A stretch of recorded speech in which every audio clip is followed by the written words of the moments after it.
yang diwakili oleh Pak Haji Dian Dilato selaku Head of Operation and Sporting menjelaskan dengan panjang lebar mengenai update dari Mandalika Street Circuit yang menurutnya secara fisik sudah masuk ke angka 55% lebih dalam rangka persiapan homologasi FIM agar bisa dipakai atau digunakan di gelaran WSBK dan MotoGP dalam acara Live IG Road to MotoGP dari Idemitsu Indonesia.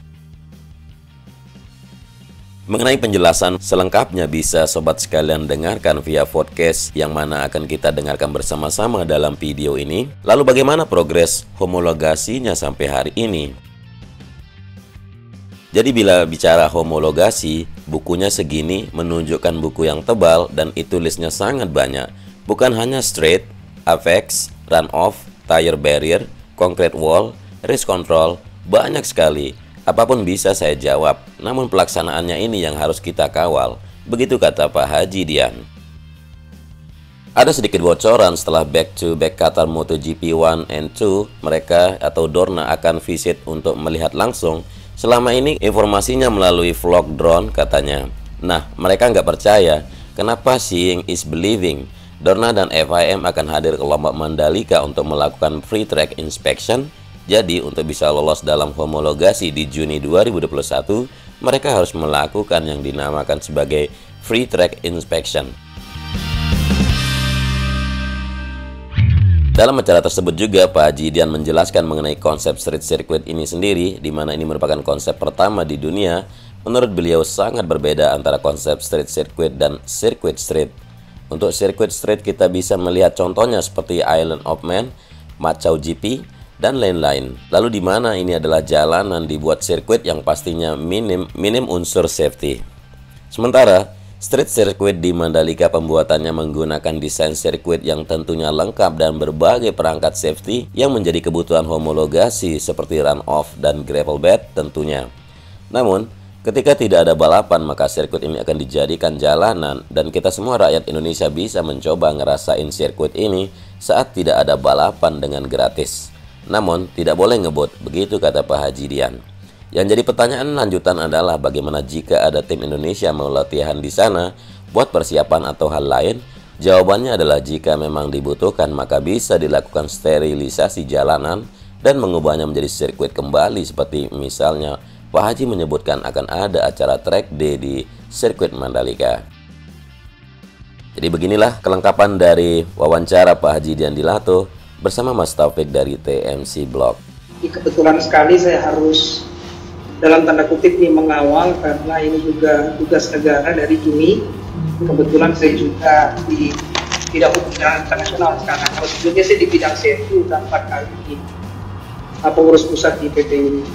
Dan beberapa kali juga saya gabung sih dengan Mas Taufik nih sebagai komentator juga di MotoGP di Trans. Iya. Tapi karena kesibukan saya udah nggak bisa lagi. Biasanya tandem nih berdua. Tandem ya. Ini adalah bahwa apa sih tugasnya daripada head operation? Head operation itu adalah bertanggung jawab untuk pelaksanaan sebagai OC dan EC. OC itu adalah organizing committee. Organizing committee itu adalah persiapan dalam rangka MotoGP di Mandalika, termasuk kursus superbike semua race. Dan RC-nya Racing Committee. Jadi di dalam pelaksanaan itu ada OC persiapannya. Terus Racing Committee-nya itu kalau udah balap udah dari hari Kamis, Jumat, Sabtu, Minggu, itu dari urusan marshal, urusan logistik, urusan semua lah, termasuk pelaksanaan lomba. Saya kebetulan juga saya punya super license jadi flight protocols dari FIM, jadi saya juga bertanggung jawab untuk menjalankan lombanya. Jadi kalau ada apa-apa ya orang yang paling pertama duluan ditanya sama tim atau kayak gimana pelaksanaannya saya sendiri. Tanggung jawabnya sangat berat. Begitu Mas Taufik, terima kasih. Oh iya sip. Itu jadi teman-teman sekalian udah tahu sekarang ya, jelas gitu ya bahwa memang Pak Haji Dian Dilato ini cukup punya peranan gitu ya di organisasi persiapan MotoGP Indonesia dan juga Superbike Indonesia nanti. Nah, bicara mengenai sirkuit Mandalika, mungkin Pak Haji bisa berikan gambaran gitu ya mengenai posisinya sendiri. Kenapa ambil mungkin ya, kenapa awalnya ambil di Lombok, terus tempatnya, posisinya kenapa di sana gitu loh. Bisa ceritakan mungkin awalnya gitu gimana Pak Haji? Ya, jadi yang paling pertama adalah orang sering tanya kenapa di Lombok, ya kan? Jadi yang pertama bahwa MotoGP ini adalah salah satu magnet untuk pariwisata atau the boost of tourism. Seperti kita ketahui bahwa kalau kita ngeliat di MotoGP manapun, itu di banner samping itu ada yang visit Andalusia, ada visit Malaysia, ada visit bla bla bla. Tapi itu aja nggak cukup. Karena kenapa? Sekarang itu semua orang mengklaim bahwa negaranya yang paling indah di dunia. Jadi kalau dibilang, wah visitlah Indonesia, visit Lombok, buat apa? Tapi begitu kita ada suatu event, itu adalah suatu lokomotif, orang akan datang.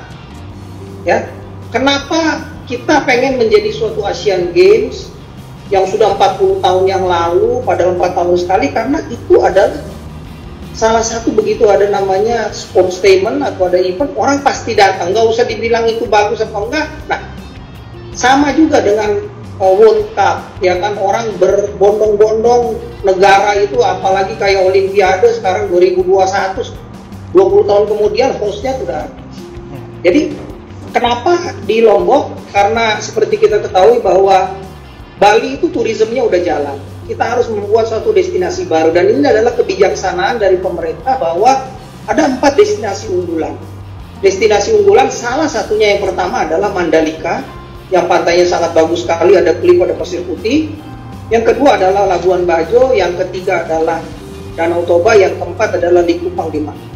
Nah, atas dasar itu pemerintah memfokuskan bagaimana nih caranya membuat balapan di Lombok. Yang kedua adalah konsepnya ini adalah yang pertama sekali di dunia bahwa ada namanya street circuit. Orang sering tanya, apa sih bedanya street circuit sama sirkuit street? Ya, kita ketahui bahwa pernah ada balapan motor di jalanan, ya, yaitu di Ironman. Ironman itu adalah suatu pulau di North Island atau di itu. Jadi itu adalah satu lapnya 50 kilo, jadi tidak direkomend. Banyak sekali yang accident karena run-off dan safety-nya nggak ada. Setelah itu ada Macau. Macau itu adalah sirkuit balap mobil. Jadi jalanan dibikin sirkuit, tidak ada run-off segala. Dan di F1 kita udah ketahui bahwa ada Singapura, ada Monaco, ya kan, ada Macau, ada Azerbaijan. Nah, di Mandalika ini berbeda sekarang. Kalau street circuit itu jalanan dibikin sirkuit.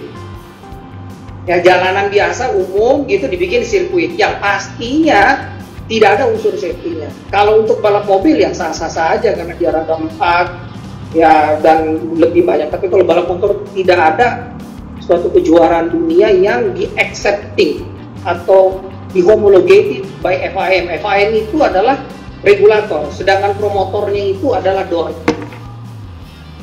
Kalau di Mandalika ini adalah sirkuit, tapi setelah sirkuit tidak dipakai, itu bisa buat jalanan.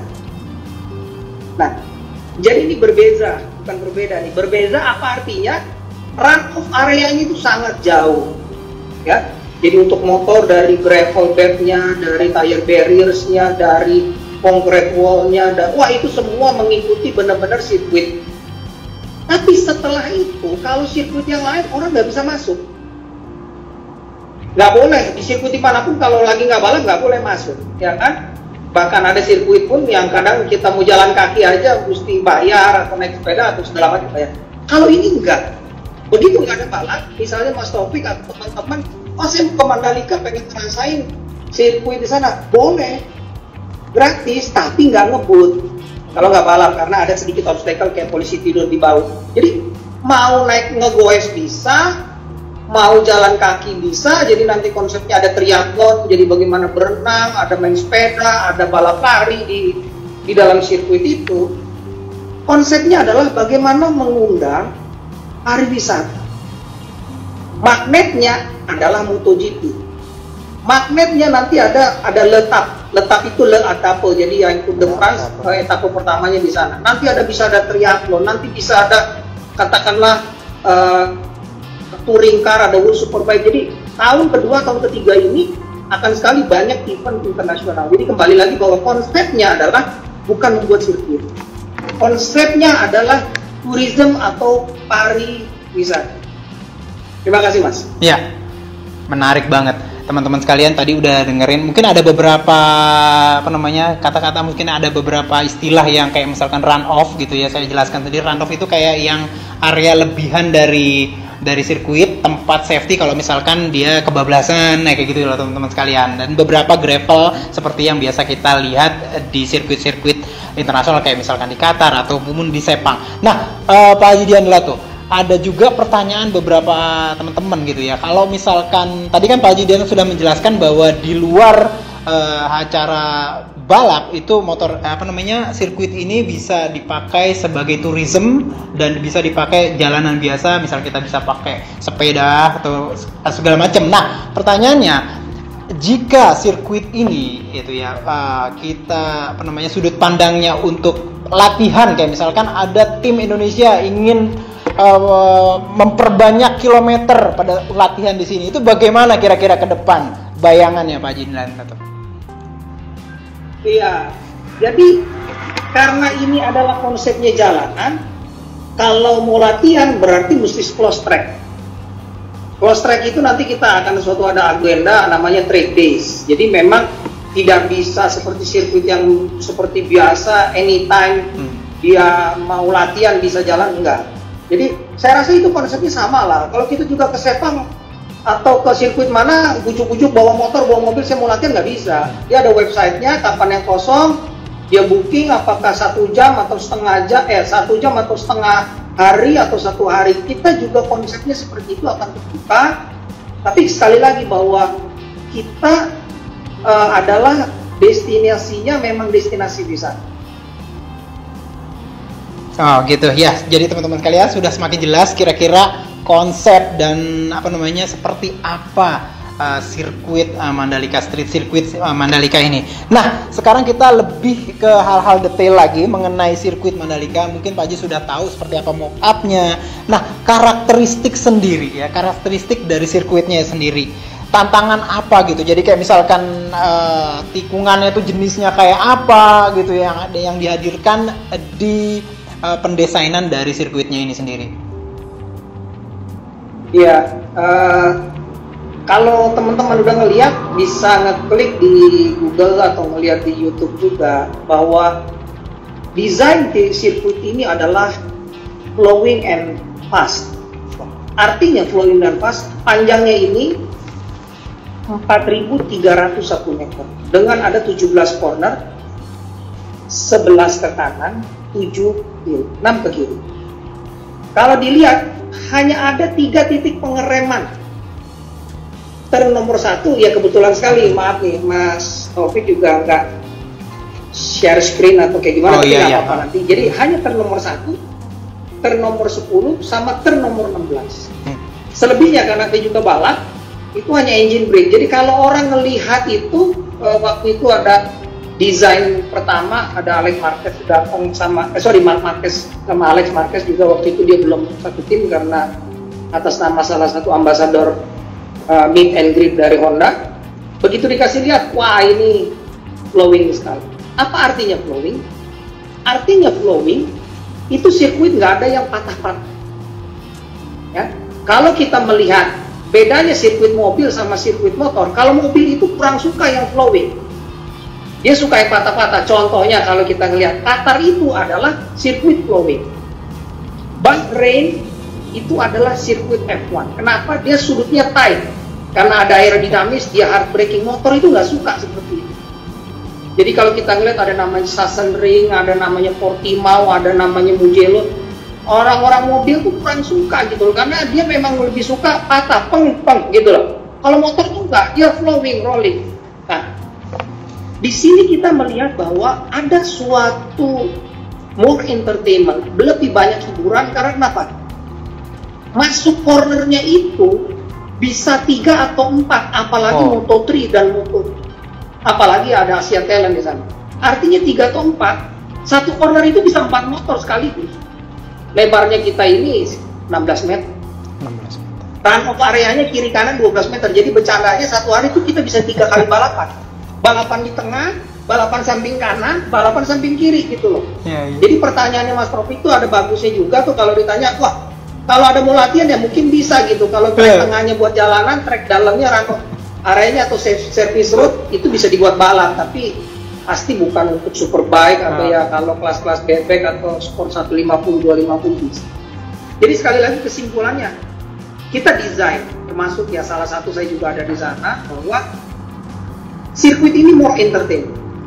Ya, the latest design, the latest information, the latest facilities. Artinya perkembangan yang sangat mutakhir. Bagaimana tentang long lap, bagaimana tentang more overtaking, bagaimana flowing, dan bagaimana pembalap itu bukan, kalau kita ngelihat di Qatar ini, katakan misalnya Ducati dia lebih entertain karena dia ada 950 meter straight, jadi kita straightnya cuma 750, tapi di belakang-belakang itu flowing.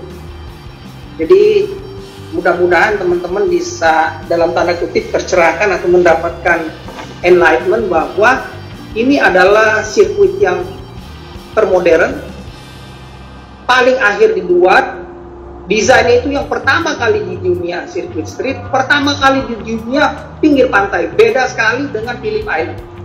Jadi kalau ada mau party, ada DJ Tiesto itu sampingnya beachnya sangat bagus, ada Bukit Merezif Pinknya juga itu jadi komplit lah.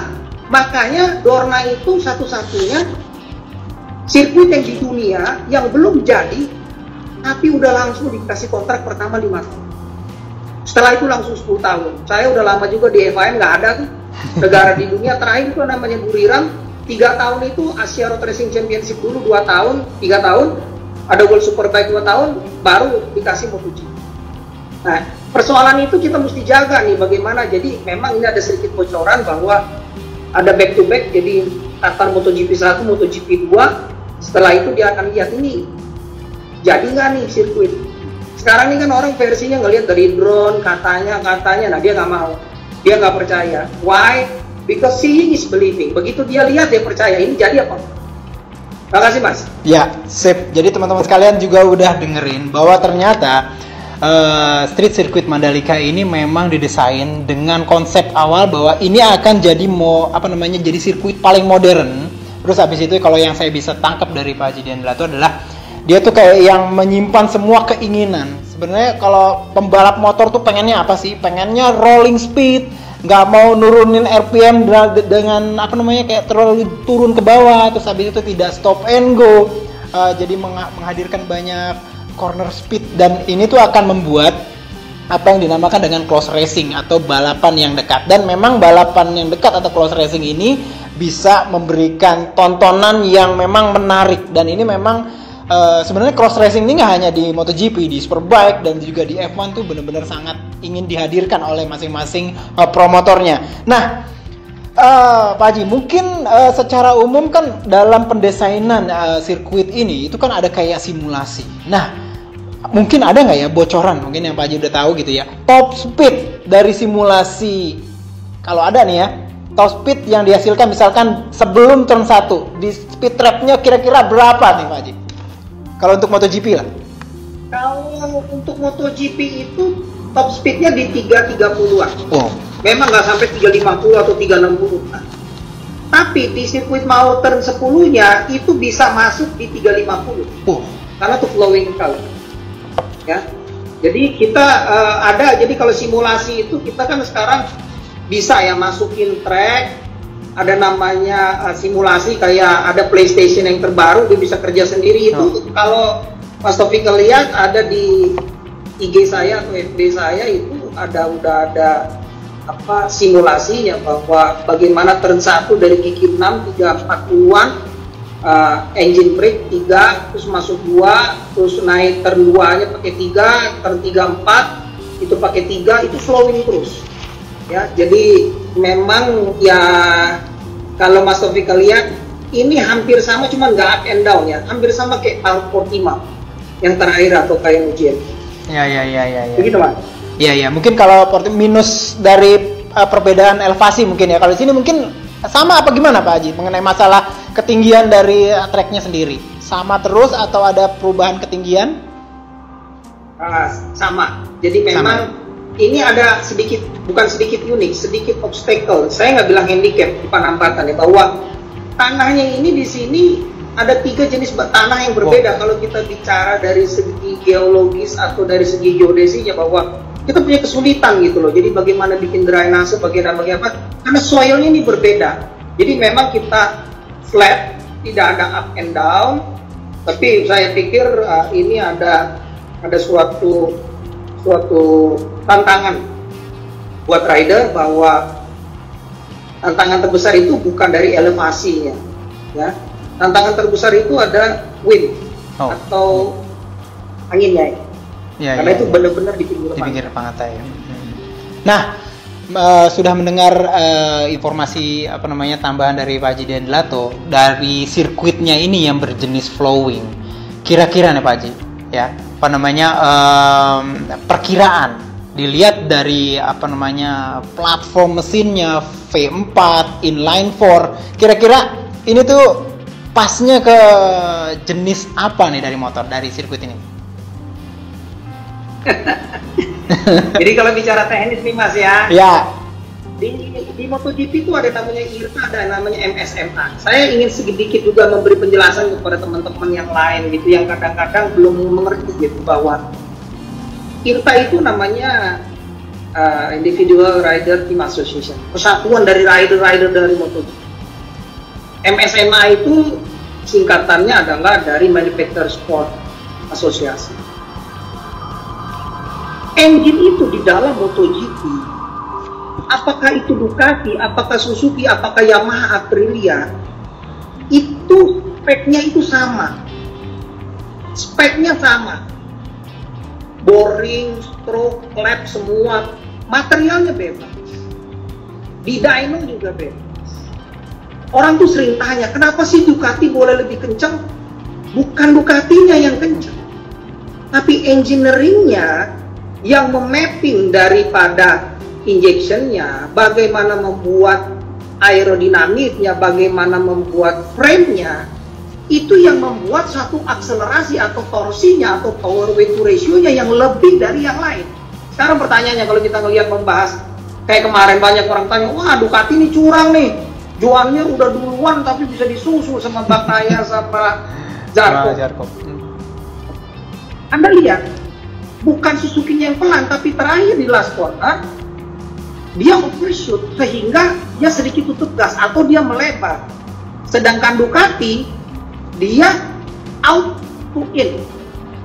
Sementara di Suzuki ini close the door, defensive racing line. Apa defensive racing line itu? Bahwa dia menutup dari in, akhirnya keluarnya out, keluarnya lebih pelan. Kan begitu. Jadi kalau ditanya motor mana yang superior, gampang aja deh. Kita ngelihat orang selalu mengagung-agungkan top speed. Di dalam MotoGP, power is nothing without the top. Speed itu nggak ada artinya kalau suspensi nggak bagus, mau nggak bagus. Contohnya sederhana.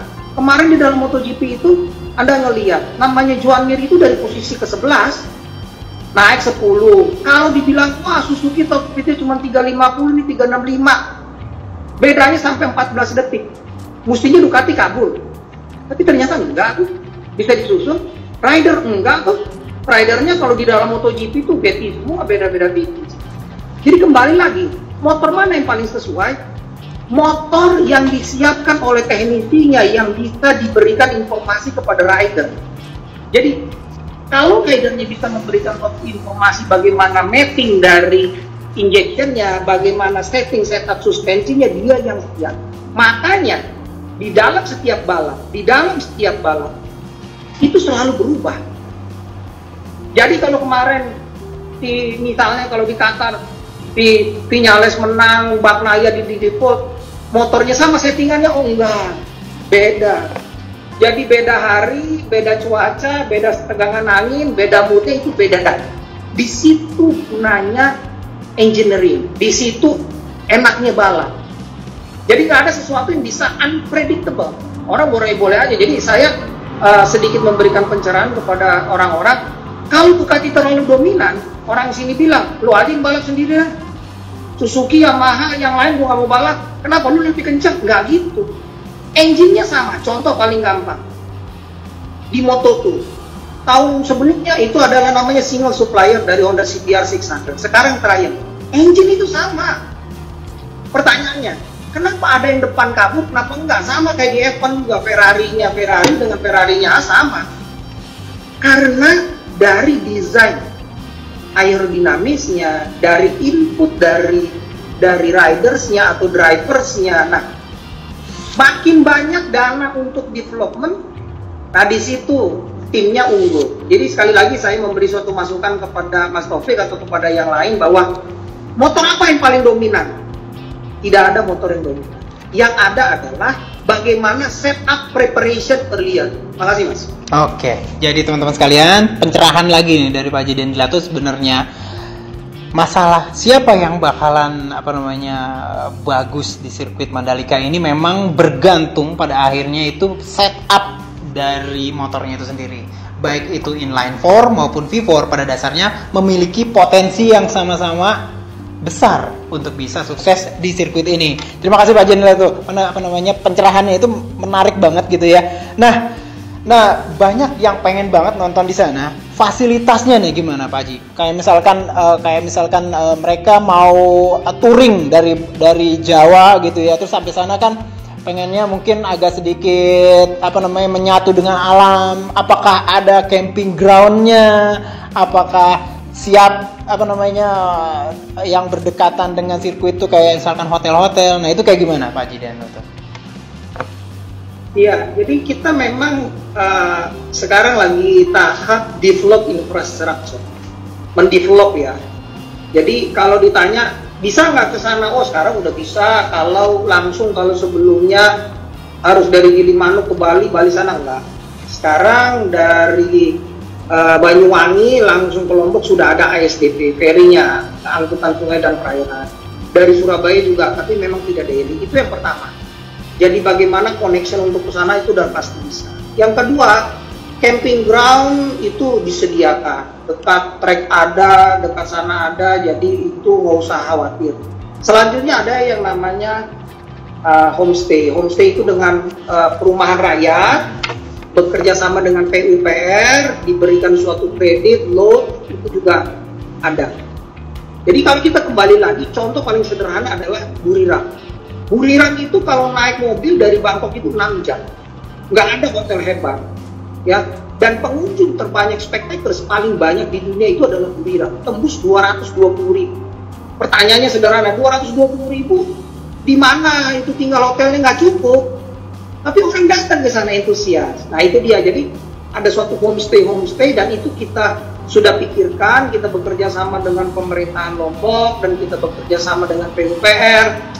Intinya satu, nggak worry ya. Jadi memang ya awal-awal itu nggak ada yang sempurna, tapi kita akan mengarah sempurna dan saya pikir kita akan menikmati suatu crowdnya yang mudah-mudahan ya nggak ada COVID sehingga COVID-nya itu sudah mereda, vaksinnya sudah ini semua, jadi kita bisa live di Mandalika. Begitu Mas. Oke. Kita udah dengar tadi bahwa sampai sekarang itu sirkuit Chang di Buriram itu tembus 220.000. Nah, balik lagi mengenai sirkuit Mandalika. Target ini artinya juga termasuk jadi kayak berapa kira-kira penonton atau spektator yang bisa menonton langsung di sirkuit kalau memang misalkan sudah bisa nonton di sirkuit nanti. Gimana Pak? Kita mentargetkan tidak muluk-muluk. Datanya yang paling mudah adalah kalau penonton di Sepang itu ada 110 atau 120.000, 70% ini orang Indonesia. Ya. Jadi targetnya itu di 80.000 ke 90.000 pada tahun pertama. Kalau dengan asumsi tidak ada PSBB atau PPKM atau apalah namanya ya kan. Jadi target kita tidak muluk-muluk, 80 ribuan kita akan gapai dan kita penjualannya juga tiket online, tidak pernah langsung, dan itu nanti ada di grandstand yang kita sudah desain secara modular karena ini waktunya memang mepet sekali. Begitu Mas. Oke. Nah, Selain dari para wisata, kira-kira dampak positif apa yang bisa diperoleh jika Grand Prix Mandalika diselenggarakan? Oke, kembali lagi yang tadi saya udah ngomong. Ya. Kalau 100.000 penonton yang sebelumnya, ini kita bicara makro ya, kita nggak usah pakai kalkulator. Orang pergi ke Sepang 3 hari mas, dengan tiket, dengan hotel, dengan bolak-balik di Kuala Lumpur, 1 hari $300 habis dong. Kalau 3 hari $1.000 dong mas, betul nggak mas? Ya. Kalau 100.000 kali 1.000 mas, itu 100 juta US mas. Bener dong? Ya. Ini nggak usah pakai kalkulator nih. Kalau 100 juta US, 1 juta US itu 15 miliar. Kalau 100 juta itu namanya 1.500 miliar, 1,5 triliun. Itu devisa yang dicegah, tidak kabur ke sana. Satu.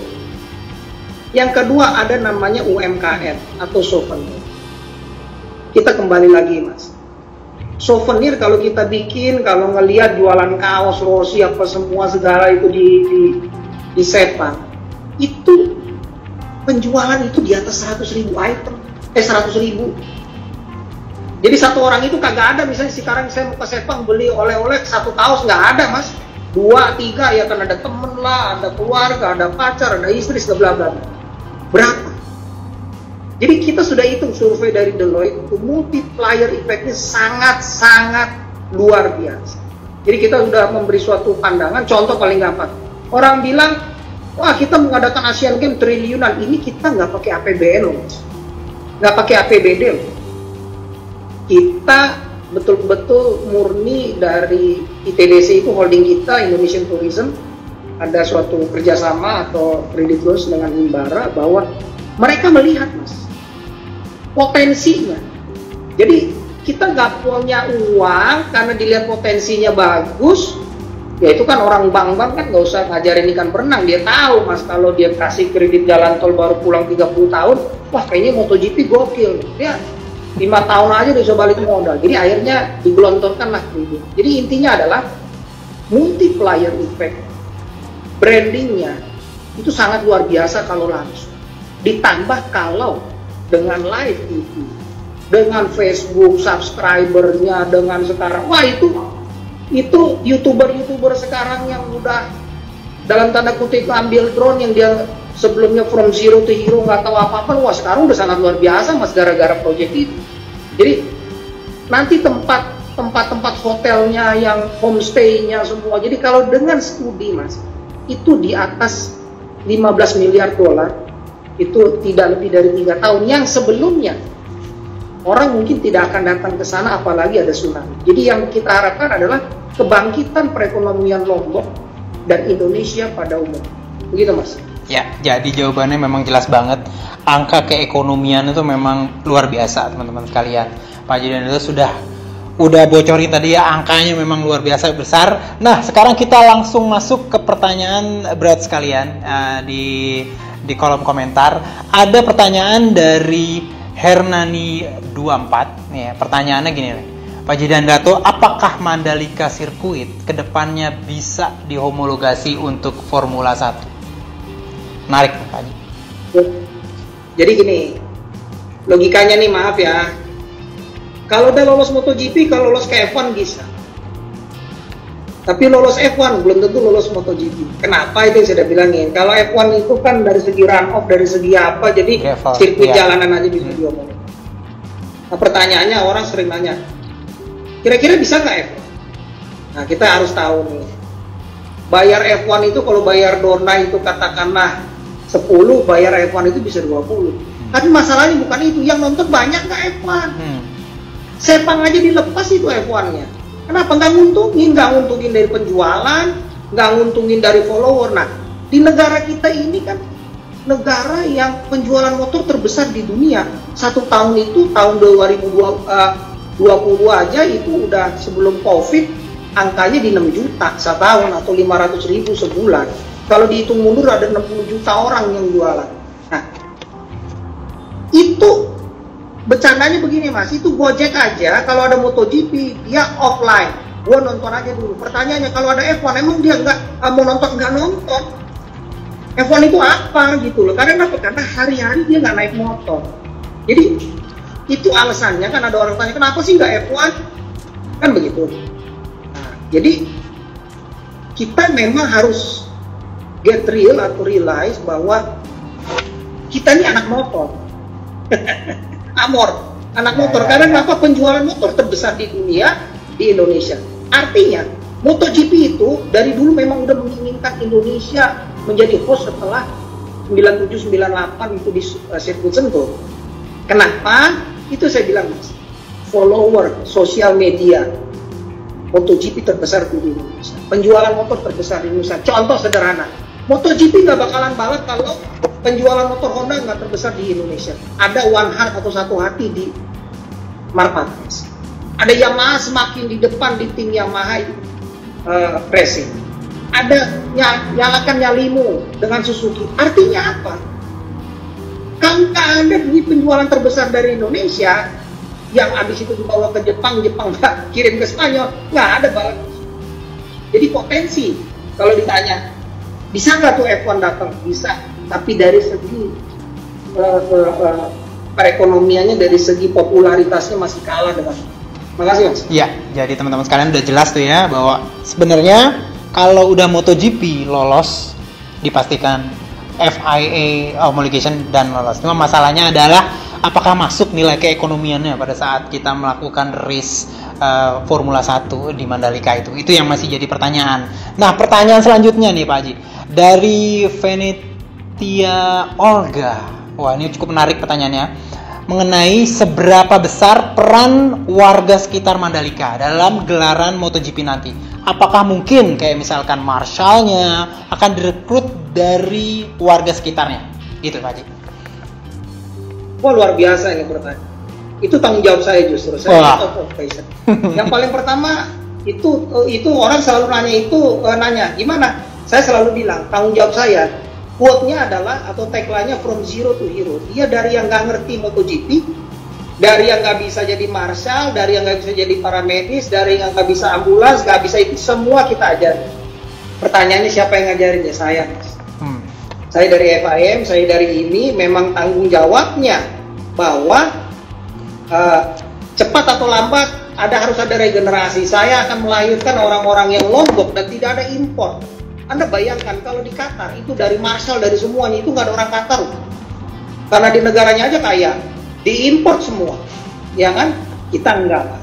Satu, kita memang belum punya uang. Yang kedua, kita pengen pemberdayaan sumber daya manusia lokal. Dan sumber daya lokal sendiri walaupun semuanya lombok, kita utamakan dulu di tengah tuh. Lombok tengah, bukan Mataram ya, karena Mataram kan agak jauh. Tapi intinya adalah bahwa ini adalah suatu kesempatan bahwa from zero to hero, bagaimana meningkatkan kompetensi, meningkatkan sumber daya manusia secara umumnya di Indonesia dan secara khususnya di Lombok. Terima kasih. Oke, Pak Haji, ini kepo juga. Bagi saya adalah saya kepo banget nih ya. Secara timeline nih, Pak Haji nih, bisa nggak sih bocorin gitu ya? Proses homologasinya yang akan dilakukan oleh FIM mulai dari besok, terus habis itu kapan lagi? Kalau misalkan memang boleh diceritain Pak Haji, silakan.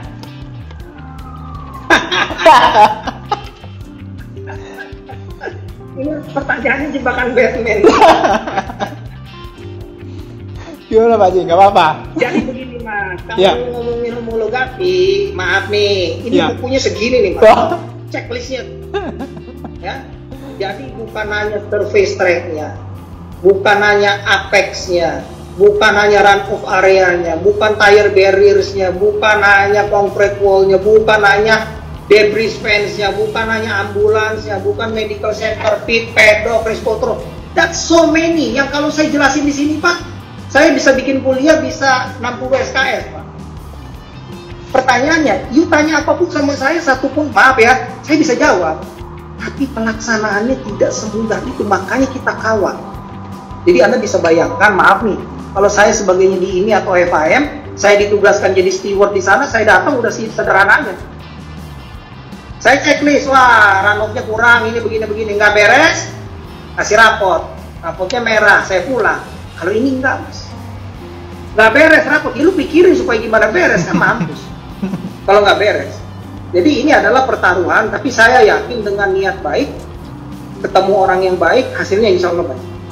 Gitu Mas. Oke, balik lagi pertanyaan Brad Idemitsu dari Juni Art 27 _27. Apakah selama ini ada masukan atau inputan atau misalkan kendala dari pihak Dorna tentang sirkuitnya sendiri?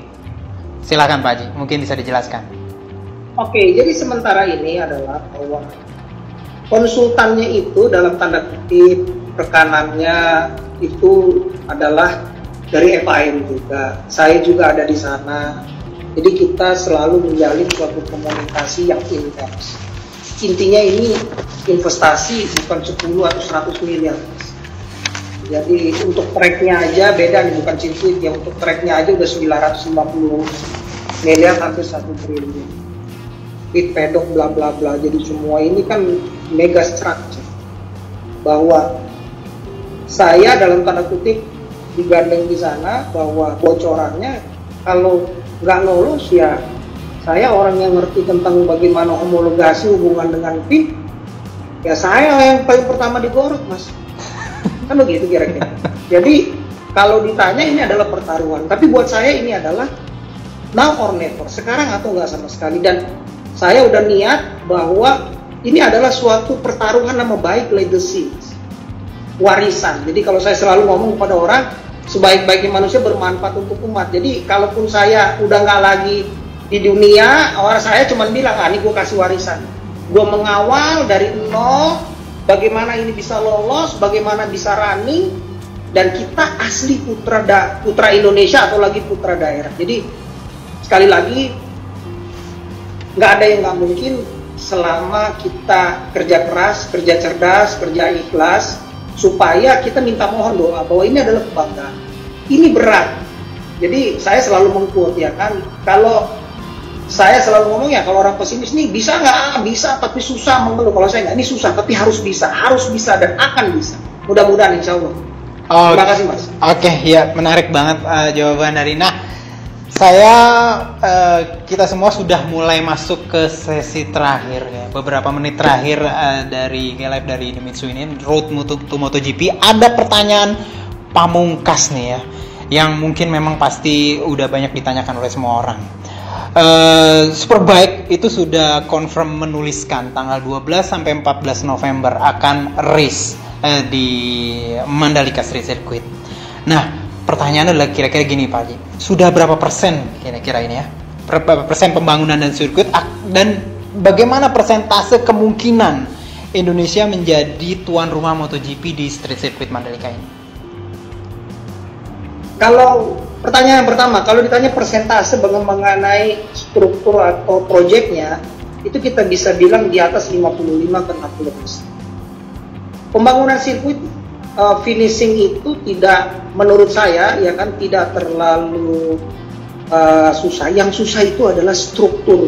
Jadi kalau kayak bangun rumah itu bagaimana fondasinya, bagaimana struktur awal. Jangan seperti contoh paling gampang itu ada namanya sirkuit Silverstone di Inggris.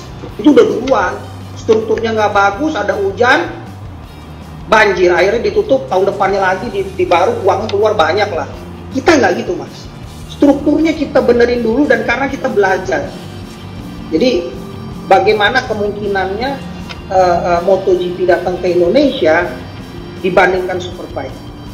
MotoGP itu ada 3 kelas. Ada Moto3, ada Moto2, ada MotoGP. Moto3 itu ada 33 rider, Moto2 33 rider, MotoGP ada 24 rider.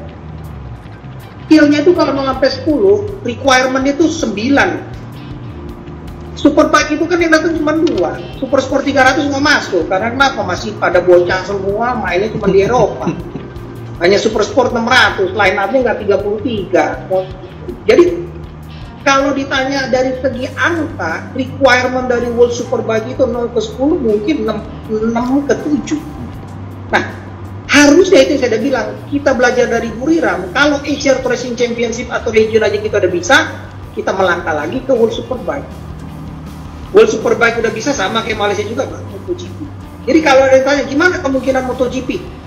Kita lagi jalan, kita lagi penjajakan terus. Kita terus bagaimana requirement-nya atau pendekatannya, kita kerja keras. Cuma Kadang-kadang kan orang yang dari luar, nih lu cemen, lu kagak bisa, masa cuma lu superbike diambil. Nah ini yang kadang-kadang nggak ngerti. Nggak ada di sirkuit di dunia, ini saya kasih tahu Mas ya. Tidak ada sirkuit di dunia yang belum ada kejuaraan Asia, belum World Superbike udah dikasih MotoGP.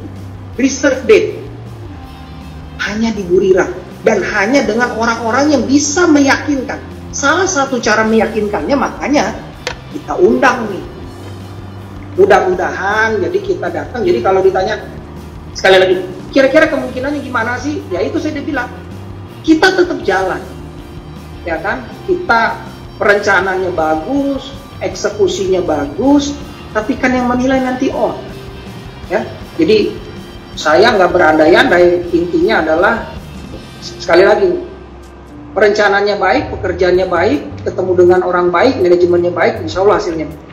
Makasih Mas. Oke, jadi seperti itu teman-teman sekalian, sudah jelas gitu ya. Yang penting bagi kita di Indonesia adalah kita tetap support penuh bagaimana street circuit Mandalika ini akan terus bisa progres ya, sehingga bisa terus bisa menjawab semua pertanyaan-pertanyaan mengenai homologasinya. Dan setelah itu udah pasti kalau misalkan homologasinya sudah lolos, maka MotoGP itu udah bukan impian lagi di Indonesia tahun ini, gitu loh, 2021.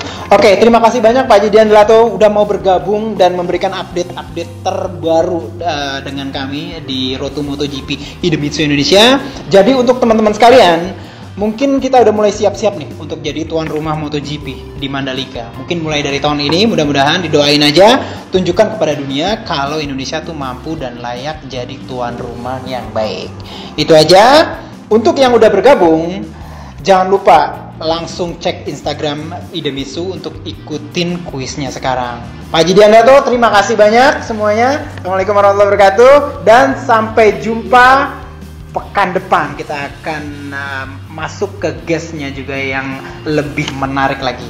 Itu aja, saya Taufik dari Idemitsu Indonesia menyatakan selamat tinggal. Makasih Mas.